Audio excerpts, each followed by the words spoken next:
If you want to rob a bank, you need a mask and a getaway car. But if you want to rob a billion-dollar record label, you just need a massive fan base and a team of cutthroat entertainment lawyers. Look, for decades, the music industry has operated exactly like a rigged casino. The major labels are the house, and the house always wins. They built their entire empires by locking young, desperate artists into predatory 360 deals, trapping them in endless debt, and permanently stealing the rights to their music. But behind closed doors, a massive shift has been happening. A new class of elite artists finally figured out how the casino operates, and they completely flipped the table. They aren't just surviving the music industry anymore, they are legally finessing the biggest executives in the world for hundreds of millions of dollars. Welcome to Industry Plaintiff. Today, we're breaking down the greatest legal heists in hip-hop history. We're going to look at the exact contracts that terrified major labels, how superstars are using licensing deals to take millions in upfront cash while keeping 100% of their art, and the exact blueprint modern artists use to turn record labels into their own personal ATMs. Act 1. The Trap. What they are actually stealing back. And in the music industry, the vault is the master recording. Think of a master recording like a piece of physical real estate. Let's say you own an apartment building. Every time someone rents a room, you get paid. A master recording works the exact same way. Every time that song is streamed on Spotify, played in a movie, or used in a commercial, the owner of the master collects the rent. When a label offers a 19-year-old viral artist a $1 million advance, the media calls it a massive victory. But man, behind closed doors, it's a trap. That $1 million isn't a gift, it's a high-interest loan. In exchange for that cash, the label takes permanent ownership of the masters and gives the artist a tiny 15% royalty rate. The artist essentially becomes a tenant, renting their own voice from a corporate landlord. It's a brutal system designed to ensure the artist never escapes. The mid-roll, the human connection. Call to action.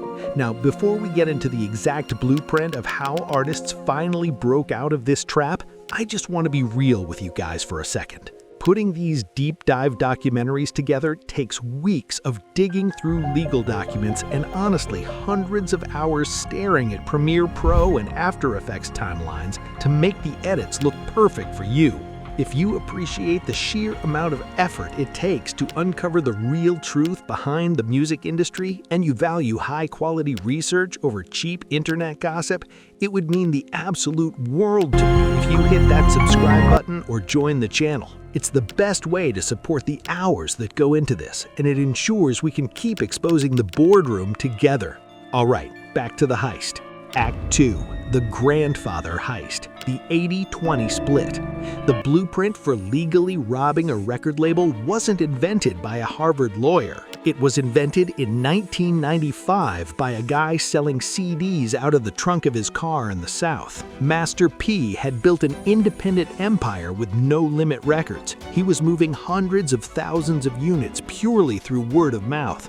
When Priority Records flew him out to LA and offered him a $1 million advance to sign a standard deal, they fully expected him to fold and hand over his masters. Instead, Master P executed the first major heist in hip-hop history. He looked at the executives and refused the advance. He didn't need their money to record his music. He just needed their massive delivery trucks to get his physical CDs into Best Buy and Walmart. So he offered them a pure distribution pact. He told them, "I'll pay for the studio, I'll pay for the videos, you just act as my shipping company." Because he took the financial risk, he demanded an unprecedented 80-20 split. Priority took a 20% delivery fee. Master P kept 80% of the profits, and more importantly, he kept 100% of ownership of his master recordings. He literally used the major label's corporate machine to build his own $250 million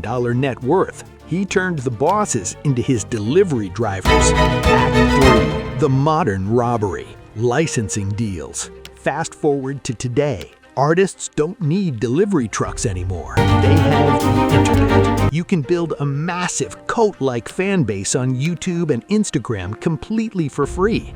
And in the music business, will you have the fans? You hold all the leverage. This is how modern superstars completely beat the 360 deal. They don't sign record contracts, they sign licensing deals. And a licensing deal is the ultimate legal robbery.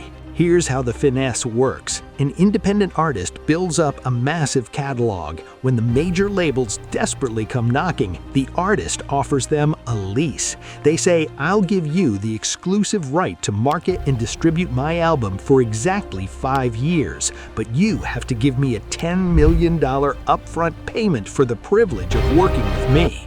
During those 5 years, the label spends their own corporate money marketing the album and pushing it to global radio. They make their money back, but the second that 5-year timer goes out, the contract dissolves. The rights to the master instantly revert to the artist. The artist takes the label's upfront millions, uses the label's global marketing budget to become a superstar, and then legally takes their music right back. This is the exact strategy the late great Nipsey Hussle used to build his empire. Nipsey didn't beg Atlantic Records for a 360 deal. He had already proved he could make $100,000 in a single day by selling physical copies of his Crenshaw mixtape directly to his fans. When he finally sat down with Atlantic for his studio album, Victory Lap, he negotiated a strategic partnership. He let Atlantic take a cut of the profits to use their radio promotion machine, but he drew a hard line in the sand. He kept total ownership of his master recordings. He protected his real estate. The era of the predatory 360 deal is dying because the artists finally read the paperwork. They learned how to use independent leverage to force the labels into fair partnerships. Act 4, the ultimate defense. The artists figured out how to use the internet to beat the major labels at the negotiating table. But what happens when a generation of kids realizes they don't even need to sit at the table at all? Between 2016 and 2018, the music industry completely lost control.